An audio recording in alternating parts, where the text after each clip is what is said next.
کیا آپ کے خیال میں ایک کامیاب کرمنل لائر بننے کے لیے کافی ہائی آئی کیو درکار ہے؟ فوجداری کے وکیل کو موقع پہ بات اگر نہ سوجے تو وہ فوجداری نہ کرے، وہ سول لاء کر لے، کیونکہ وہاں پر ذرا آسانی سے آپ کو تاریخ مل جاتی ہے۔ تو کیا یہ بھی کیس کی تیاری کا حصہ ہے کہ آپ جج کی سائیکی کو، اس کی پرسنالٹی کے بارے میں ریسرچ کریں؟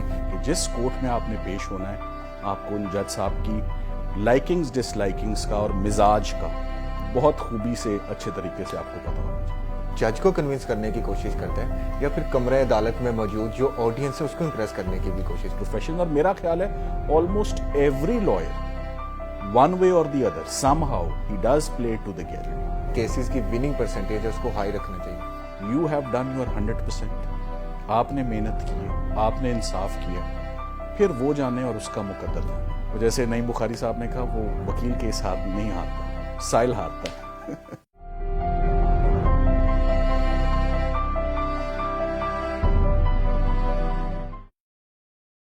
السلام علیکم، آرٹ آف ایڈوکیسی کے 5ویں ایپیسوڈ کے ساتھ میں ہوں آپ کا میزبان اسامہ راٹھور۔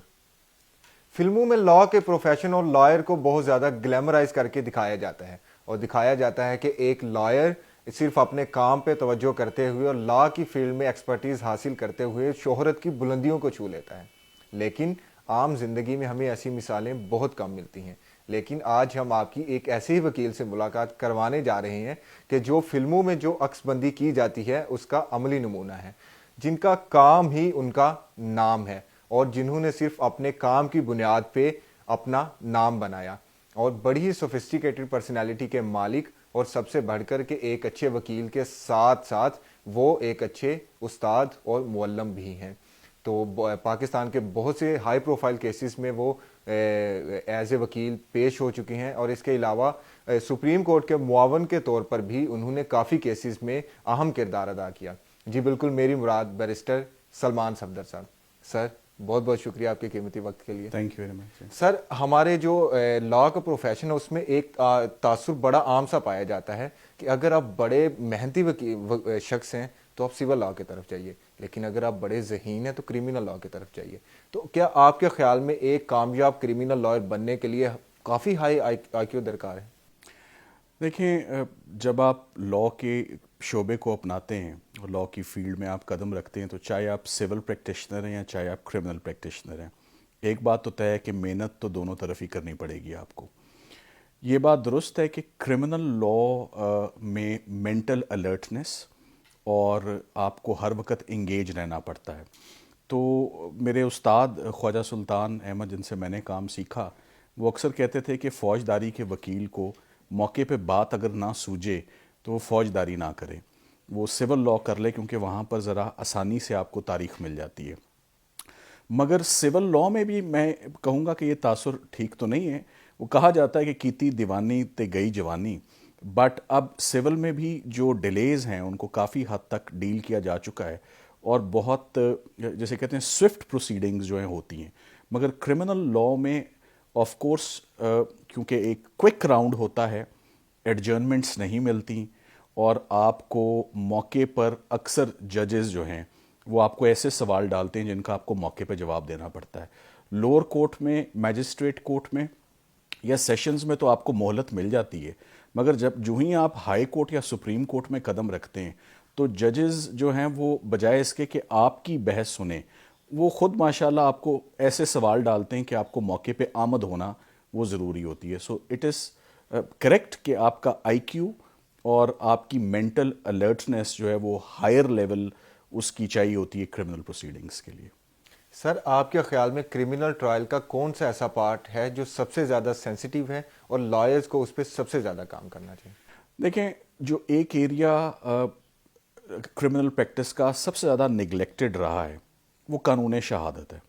میں سمجھتا ہوں قانون شہادت پر اگر بڑی زبردست آپ کی گریسپ ہو تو بڑی سموتھ سیلنگ رہتی ہے۔ ساتھ ہی ساتھ میں جس وقت آپ ڈیفینس اڈاپٹ کرتے ہیں کوئی بھی کرمنل ٹرائل کے اندر، یہ سب سے پہلی بات چیز ہوتی ہے have the end in mind in the start, کہ میں نے جو کراس ایگزامینیشن شروع کرنی ہے اس کو لے جانا کہاں پر ہے۔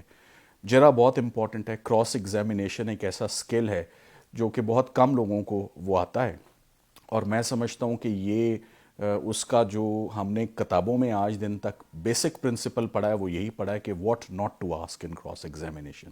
وہ تبھی آئے گا جب آپ نے کسی اچھے استاد کے ساتھ کام سیکھا ہوگا اور آپ اس کو پھر کورٹس میں جو ہے وہ پریکٹس کرتے ہیں اس کی. سر ایک بڑی فیمس کوٹیشن ہے کہ ایک good lawyer knows the law but a great lawyer also knows the جج. تو جب آپ کیس کو پریپیئر کر رہے ہوں تو کیا یہ بھی کیس کی تیاری کا حصہ ہے کہ آپ جج کی سائیکی کو اس کی پرسنالٹی کے بارے میں ریسرچ کریں کہ وہ کن آرگومنٹ سے زیادہ کنونس ہوگا؟ It's a good question. دیکھیں آف کورس یہ اب میں ٹائمز آر چینجنگ ناؤ اور ویوز بھی چینج ہو رہے ہیں. آپ یہ دیکھیں کہ اکثر ہم لاہور میں اجتناب کرتے ہیں کہ ہم پشاور ہائی کورٹ یا کے پی کی ججمنٹس نہ کوٹ کریں. کچھ جج صاحبان اس کو پسند نہیں کرتے. اسی طرح کراچی والے میں نے دیکھا ہے سندھ ہائی کورٹ پریفر کرتا ہے کہ آپ سندھ کی رپورٹیں جو ججمنٹس ہیں آپ ان پر انحصار کریں. سو آپ نے ایک جج کی لائکنگ اور ڈس لائکنگ کا خاص خیال رکھنا ہے. کچھ ججز ہیں ان کو فیکٹس بہت پسند ہیں, کچھ ججز ہیں ان کو لا بہت پسند ہے, کچھ ججز ہیں ان کو جوڈیشل پریسیڈنٹ بہت پسند ہے. So you must have the جج in mind when you are preparing your brief کہ کن جج صاحب کے پاس پیش ہونا ہے. And always say a trip to the court is always useful a day before. اگر آپ جج صاحب کو نہیں جانتے, اگر آپ ان کو کیا پسند ہے اور کیا نہیں پسند, اگر آپ کو علم نہیں ہے تو یہ آپ کی نالائکی ہے. سو ایک دفعہ آپ کورٹ میں جا کے بیٹھ جائیں, آپ کو اندازہ ہو جائے گا کہ جج صاحب نے آپ سے کتنا کیس سننا ہے اور کن چیزوں پہ زیادہ فوکس کرنا ہے. ایک میں آپ کو اگزامپل دے سکتا ہوں.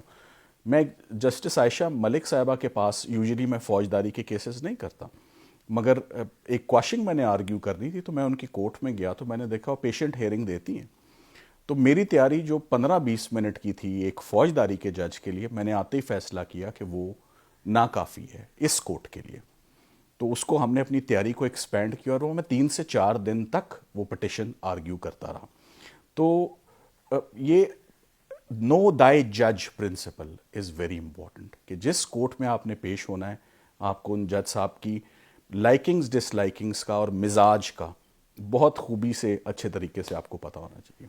سر تقریباً 20 سال پہلے آپ نے میدان وکالت میں قدم رکھا, تو کیا تب کے اور آج کے میدانی تقاضوں میں کوئی فرق آیا ہے؟ بہت فرق ہے لیٹیگیشن کے ٹرینڈ میں اور ڈائنامکس میں کہوں گا بہت زیادہ وکالت کے بدل چکے ہیں. اور میں اس کو ڈیوائیڈ کروں گا. ایک ایرا جو ہے وہ افتخار محمد چودھری صاحب جو چیف جسٹس تھے ان سے پہلے کا ایک دور تھا اور ایک ان کے بعد کا دور ہے. تو اب اگر میں دیکھوں تو لیٹیگیشن جو ہے وہ بہت تیز ہو چکی ہوئی ہے. اسے میں کہتا ہوں جیسے وہ کوئی پتنگ بازی اگر آپ کرتے ہوں پرانے وقتوں میں تو تیز ہوا کے یہاں پر جو ہے نا وہ پیچ ہوتے ہیں. تو چاہے وہ بیل اپلیکیشن ہے, چاہے وہ اپیلز ہیں, میں کہوں گا کہ اب شاید اتنی پیشنٹ ہیئرنگ نہیں ملتی جتنی پہلے ملتی تھی. In other words test match اب نہیں دیکھتے لوگ, پھر ون ڈے دیکھنا شروع ہوئے. اور اب ون ڈے سے بھی جو ہے وہ کچھ لوگوں کا دل و چاٹ ہے. سو 2020 کی طرف رجحان ہے. سو کرمنل لیٹیگیشن کو میں اب ایک 2020 کا میچ کہوں گا.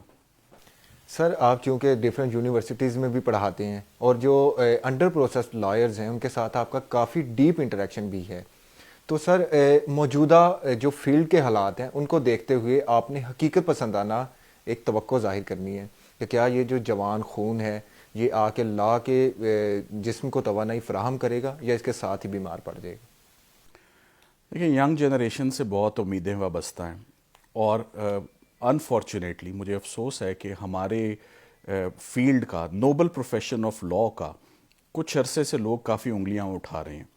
آپ روز اخبار اٹھا کے دیکھ لیں, میڈیا کو دیکھ لیں, وکلا ہر جگہ نظر بھی آ رہے ہیں مگر ساتھ ساتھ تنقید بھی بہت زیادہ ہے. تو یہ تنقید ختم ہونی چاہیے اور اگر کچھ ایسے جو ایسپیکٹس ہیں یا کچھ ایسے عناصر ہیں ہمارے شعبے میں جو ایک who are bringing a bad name to the profession, وہ ختم ہونا چاہیے. ینگ جنریشن سے میں تو یہ سمجھوں گا کہ of course they are the torch bearers, آگے اس کو انہوں نے ہی لے کر چلنا ہے. Selection of people master is very important. استاد کے بغیر کام سیکھنا اور ضرورت سے پہلے جو ہے وہ میدان سیاست میں قدم رکھ دینا وہ مناسب نہیں ہے, جو کہ آج کل میں اکثر نوجوان وکلا کو یہ غلطی کرتے ہوئے دیکھ رہا ہوں اور بہت جلدی اس غلطی کو ریئلائز کرتے بھی دیکھ رہا ہوں مگر اس کا پھر خمیازہ بہت لمبا بھگتنا پڑتا ہے. So it is better if you stay professional in the beginning, work very hard in the beginning, stay very focused in the beginning, اور اس کے بعد پھر the rest follows then. سر ایک اچھا وکیل کیا عدالت میں موجود صرف جج کو کنونس کرنے کی کوشش کرتا ہے یا پھر کمرہ عدالت میں موجود جو آڈینس ہے اس کو امپریس کرنے کی بھی کوشش کرتا ہے؟ دیکھیں یہ اس کو آپ کے سوال کو اگر میں انگریزی میں کہوں تو آپ کہہ رہے ہیں کہ sometimes is it wise to play to the gallery. Gallery important ہو سکتی ہے، اس شخص کے لیے امپورٹنٹ ہو سکتی ہے جس کا کوئی بیک گراؤنڈ نہیں ہوتا، جس کا کوئی رورل بیک گراؤنڈ نہیں ہے، کوئی ولیج نہیں ہے، کوئی دیہات نہیں ہے، کوئی گاؤں نہیں ہے، کوئی سیالکوٹ نہیں ہے، کوئی دیپال پور نہیں ہے، کوئی اوکاڑا نہیں ہے. سو آپ میری مثال لے لیں، I come from Model Town Lahore, یہ میری I come from a family of government servants, civil servants.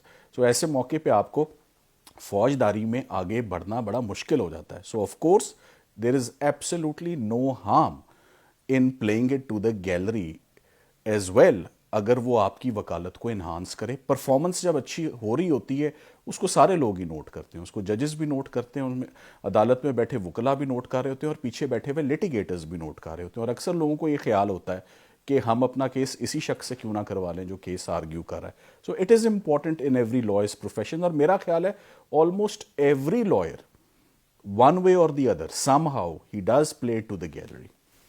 سر اگر کوئی بندہ پاکستان میں لاء کی پریکٹس کرنا چاہتا ہے تو اس کو آپ ان دونوں آپشنز میں سے کون سا سجیسٹ کریں گے اور کیوں؟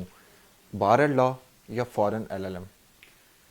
ایک مسکنسیپشن اور ایک غلط فہمی ہے نوجوان وکلاء میں کہ فورن کوالیفیکیشن نہیں ہوگی یا فورن ڈگری نہیں ہوگی تو کامیابی نہیں ہوگی. میں اس کو ایک غلط فہمی سمجھتا ہوں. آپ یہ دیکھ لیں، میں 30 سے 40 نامور سول، کانسٹیٹیوشنل اور فوجداری وکلاء کے نام لے لیتا ہوں جو بیسک LLB ہے پنجاب یونیورسٹی کے، اور ان کی کوئی فورن کوالیفیکیشن نہیں. اور میں اسی طرح بے شمار فورن کوالیفائڈ پن پوائنٹ کر سکتا ہوں جو بہت قابل ہیں مگر وکالت میں کامیاب اس طرح نہیں ہو سکے جس طرح وہ ہونا چاہتے تھے. سو آپ اگر as long as you are working hard اور آپ لوکل کوالیفائڈ بھی ہیں، تو میں نے لوکل کوالیفائڈ کو زیادہ کامیاب ہوتے دیکھا ہے پاکستان میں بجائے فورن کوالیفائڈ کو. سو ایک تو میں یہ بات کہنا چاہوں گا. جو آپ کا سوال ہے کہ آپ آپشنز جو LLB کے بعد بچتی ہیں کہ کیا آپ بار ایٹ لاء کی طرف جائیں یا آپ LLM کی طرف جائیں، یہ آپ پر ڈیپینڈ کرتا ہے کہ آپ نے وردی پہننی ہے یا نہیں پہننی، آپ نے یونیفارم پہننا ہے یا نہیں پہننا، آپ نے عدالت میں جانا ہے یا نہیں جانا، آپ نے بولنا ہے یا نہیں بولنا. کیونکہ وہ دور گیا. لٹیگیشن دو قسم کی ہے، کنٹینشیس، نان کنٹینشیس. کنٹینشیس جس کو ہم عدالت میں جا کے لڑتے ہیں، جیسے میں لڑتا ہوں، جیسے آپ عدالت میں جاتے ہیں. میں اگر یونیفارم نہیں پہنا ہوا اور عدالت میں نہیں جا رہا تو آپ سمجھیں کہ میں بے روزگار ہوں، میرے پاس کوئی کام نہیں ہے کرنے کو. مگر اب لاء کی بہت زیادہ شاخیں، آپ عدالت میں جائے بغیر بھی، آپ یونیفارم پہنے بغیر بھی، آپ بہت ایک ڈیسنٹ لائف سٹائل اور آپ ایک اچھا ذریعہ معاش آپ کما سکتے ہیں. سو آپ نے دیکھنا یہ ہے کہ آپ کا ایپٹیٹیوڈ کس طرف ہے. آپ لیٹیگیٹر بننا چاہتے ہیں، آپ ایک ایڈوکیٹ بننا چاہتے ہیں، یا آپ ایک ان ہاؤس لائر بننا چاہتے ہیں؟ کیا آپ کو عدالت جانا پسند ہے یا نہیں پسند؟ سو یہ میرا خیال ہے ساری چیز کا دار و مدار آپ کی اپنی لائکس اور ڈس لائکس میں کہ what do you want to do، اور اس کا جو بیسٹ ٹائم ہے ایسرٹین کرنے کا وہ آپ جب انٹرنشپس کرتے ہیں پارٹ 1 میں، پارٹ 2 میں، پارٹ 3 میں، تو آپ کو فلیور مل جاتا ہے کہ میں نے کون سا کام کرنا ہے. کیا میں نے کورٹ جانا ہے، کیا میں نے آرگیو کرنا ہے، is it my cup of T اور ناٹ، یا میں کوک پیپسی پی لوں. سر ایک بات بڑی عام سننے کو ملتی ہے کہ جب بیرسٹر سلمان صفدر کمرہ عدالت میں بولتے ہیں تو کمرے میں موجود ہر چیز کی دھڑکن ان کی آواز کے ساتھ ٹیون کر جاتی ہے. تو کیا ایک اچھے وکیل کو اپنی انٹونیشن، اسپیکنگ سٹائل اور پریزنٹیشن سکلز پہ بھی کام کرنا چاہیے؟ Thank you very much, I feel flattered with your comment. ایسی بات نہیں ہے، دیکھیں کانسٹنٹ پروسیس ہے لرننگ کا. اور as an advocate what is it that you are offering to your client? آپ اپنے سائل کو یہی بتا رہے ہیں. جب آپ کمرہ عدالت میں کہتے ہیں کہ جناب میں نے یہ نہیں کیا، تو اس کا مطلب ہے آپ اپنے سائل کا ماؤتھ پیس بن رہے ہیں، اور آپ یہ کہہ رہے ہیں کہ مجھے I have understanding of law, I am a degree holder, I understand the facts, اور آپ کا کیس میں بہتر طریقے سے پریزنٹ کر دوں گا. تو بات تو پریزنٹیشن کی ہے، پھر بات تو پھر ڈلیوری کی ہے، بات تو پھر آپ کی گفتگو اور انداز بیاں کی ہے. So it is very important کہ جب آپ کورٹ میں بولیں تو اس کا اثر ہو، وہ بات دماغ میں بھی جائے اور دل میں بھی جائے. یہ میں سمجھتا ہوں یہ دونوں چیزوں کا کمبینیشن ہے، کبھی کبھی بنانا پڑتا ہے. بعض اوقات آپ ایسے کیسز میں پھنس جاتے ہیں جہاں یہ بات ضروری ہو جاتی ہے. بٹ آف کورس کورٹ میں بولنا ہمیشہ انزائٹی تو ہوتی ہے، اور یہ ایک انزائٹی ایک ایڈکشن بھی بن جاتی ہے. جو ایک لٹیگیٹر ہوتا ہے اس کو سکون ہی نہیں ملتا جب تک وہ کورٹ میں بولتا نہیں. تو آپ کو وکیبلری آپ کی، نالج آپ کی، اور لفظوں سے کھیلنا، and the selection of words, اور لفظوں کی صحیح موقعوں پر آمد جو ہے وہ بہت ضروری ہے. کس وقت آپ نے اردو میں بولنا ہے، کس وقت آپ نے انگریزی میں بولنا ہے، کس لفظ پہ کتنا سٹریس دینا ہے آپ نے، دس از ویری امپورٹنٹ. یہ of course art of advocacy سے یہ ساری چیزیں جو یہ منسلک ہیں کہ آپ نے اپنے کیس کی پریزنٹیشن کو امپریسو رکھنا ہے تاکہ آپ کا کلائنٹ بھی مطمئن رہے، آپ نے کورٹ کی طرف بھی رسپیکٹفل رہنا ہے، آپ نے کورٹ کے مزاج کو سمجھتے ہوئے شارٹیسٹ پاسبل ٹائم میں without wasting the time of the court آپ نے اپنا پوائنٹ بھی جو ہے پٹ اکراس کرنا ہے، اور آپ نے اپنا جو ہے وہ you have to make your point in the shortest possible of time by using correct vocabulary, legal diction ہو، اور وہ کم سے کم وقت میں آپ اپنا جو ہے وہ کیس وہ آپ پریزنٹ کریں. سر ایک وکیل کو کس اسٹریٹجی پہ عمل کرنا چاہیے؟ کیا اس کو ہوپ لیس کیسز کو چیلنج سمجھ کر قبول کرنا چاہیے، یا پھر صرف ایسے کیسز لینے چاہیے کہ جن میں وننگ ریشو زیادہ ہو، اور اپنی جو کیسز کی وننگ پرسنٹیج ہے اس کو ہائی رکھنا چاہیے؟ یہ آپ کا سوال بہت اچھا ہے. میں نے جب پریکٹس کا آغاز کیا تو ایک وقت آیا جب میں ریگارڈلیس آف دی اسٹرینتھ اور دا میرٹس آف دا کیس میں کیس ایکسیپٹ کرتا تھا اور کیس آرگیو کرتا تھا. And I must share it with you, میں زیادہ تر وہ کیسز ایکسیپٹ کرتا ہوں جہاں میں خود کنونسڈ ہوں کہ I have a good case to win اور گڈ کیس ٹو آرگیو، جسے کہتے ہیں good arguable case. Losing brief میں ایکسیپٹ نہیں کرتا. I have made it a point کہ جہاں میں کنونسڈ نہیں ہوں اور جہاں میں کنونسڈ نہیں ہوں وہاں میں نے کس کو قائل کرنا ہے وہاں پر. تو مگر میں یہ ضرور کہوں گا کہ ہم روز کیسز کرتے ہیں، ہفتے میں کئی کیسز کرتے ہیں. جب کبھی بھی میں کیس آرگیو کرتا ہوں اور کامیاب ہوتا ہوں، I move on and I forget about it. مگر اگر کبھی کوئی وننگ کیس یا جہاں آپ سمجھتے ہیں کہ آپ کو رزلٹ ملنا چاہیے تھا and you lose the brief, اس کا مجھے امپیکٹ رہتا ہے، جسے کہتے ہیں ہینگ اوور رہتا ہے، وہ 1-2 دن تک چلتا ہے. مگر ہمیں اس میں سے بھی باہر نکلنا پڑتا ہے، جلد نکلنا پڑتا ہے، کیونکہ کوئی پتہ نہیں ہوتا 2 گھنٹے بعد آپ نے کسی اور کا کیس پلیڈ کرنا ہے، یا آپ نے اگلے دن کسی نئے کلائنٹ کا کیس اسی جج صاحب کے پاس آرگیو کرنا ہے جہاں سے آپ مایوس آئیں. سو وہ کیس افیکٹ ہو جائے گا پھر. تو ضروری یہ ہے کہ once you go to the court whether it is a winning case اور a losing brief, you have done your 100%. آپ نے محنت کی ہے، آپ نے انصاف کیا ہے، پھر وہ جانے اور اس کا مقدر جانے. وہ جیسے نعیم بخاری صاحب نے کہا، وہ وکیل کیس نہیں ہارتا، سائل ہارتا ہے. سر آخری سوال جو کہ ہم اپنے گیسٹ سے پوچھتے ہیں ایک لائٹر نوٹ پہ، تو آپ سے بھی کون سا لا زیادہ کمپلیکس ہے، کورٹس لا اور ہومز لا؟ دیکھیں یہ اکثر ہسبینڈس کو ایک دقت آتی ہے، بیگمات پوچھتی ہیں اور گلا کرتی ہیں کہ آپ وکیل ہو، کورٹ میں بہت بولتے ہو، فون پہ بہت بولتے ہو، گھر آ کے بولتے نہیں ہو، اس کی کیا وجہ ہے؟ تو میں اس کا یہ جواب دیتا ہوں کہ میں کورٹ میں جاتا ہوں، بولتا ہوں، لوگ پیسے دیتے ہیں، میں بولتا ہوں. میں گھر آتا ہوں، میں بولتا بھی ہوں اور مجھے پیسے بھی نہیں ملتے بلکہ الٹے لیے جاتے ہیں. تو بات یہ ہے کہ ہوم لا بھی بہت ضروری ہے اور کورٹ لا بھی بہت ضروری ہے. کورٹ لا میں آپ تبھی اچھا پرفارم کر سکیں گے اگر آپ کے گھر کے قوانین اور گھر کے جو رولز اینڈ ریگولیشنز ہیں وہ آرگنائزڈ ہوں اور وہ کسی اصول پر چلتے ہوں، تو آپ کو آسانی ہوگی. تو آئی تھنک کہ ان دونوں میں بیلنس بھی رکھنا بہت ضروری ہے کہ آپ کا relation ship with your parents, your relation ship with your wife, with your siblings, with your children, یہ سیپریٹ ریلیشن شپس ہیں اور یہ بڑے امپورٹنٹ ہیں. اینڈ آئی آلویز سے دفتر سے جب اٹھیں، کیونکہ بڑا اسٹریسفل کام ہے، as a criminal litigator there lot of stresses that we have to deal with. ہم اپنے سٹریسز کو پیچھے چھوڑ کے جاتے ہیں, وہ گھر نہیں لے کر جاتے. یہ ایک بہت بڑا میسج یہ کہ اگر اپنا ٹینشن سٹریس گھر لے کر جائیں گے, وہ میں بھی لے جاتا ہوں, مگر کوشش ہوتی ہے کہ کانشیس ہوں کہ اس کو چھوڑ دوں پیچھے.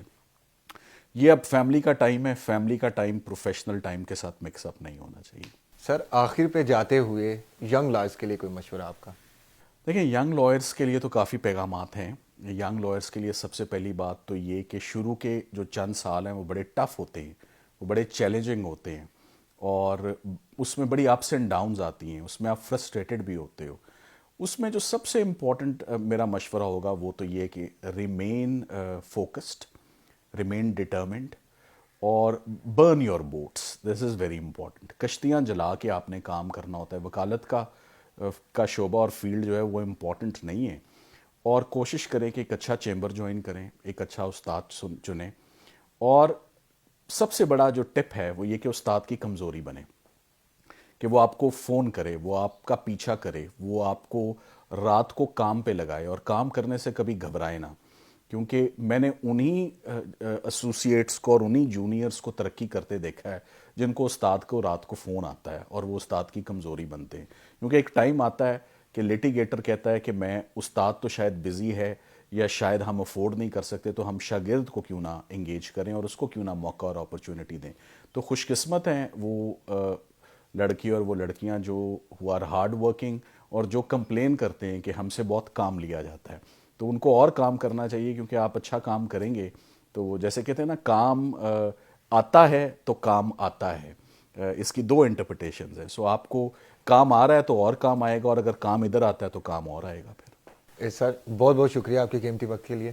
جی بالکل, بیرسٹر سلمان صفدر صاحب ہمارے ساتھ موجود تھے, اور ان کی جو سب سے خاص بات جو کہ قابل ذکر ہے وہ یہ ہے کہ وہ ایک بڑے سوفسٹیکیٹڈ اور بڑے ماڈرن وکیل سمجھے جاتے ہیں, لیکن اس کے باوجود بھی وہ کچھ اپنی روایات کو ابھی بھی اپنے اندر سموئے ہوئے ہیں, جس میں سب سے اہم کہ وہ استاد کے رگڑے کو ابھی بھی ایک رحمت سمجھتے ہیں.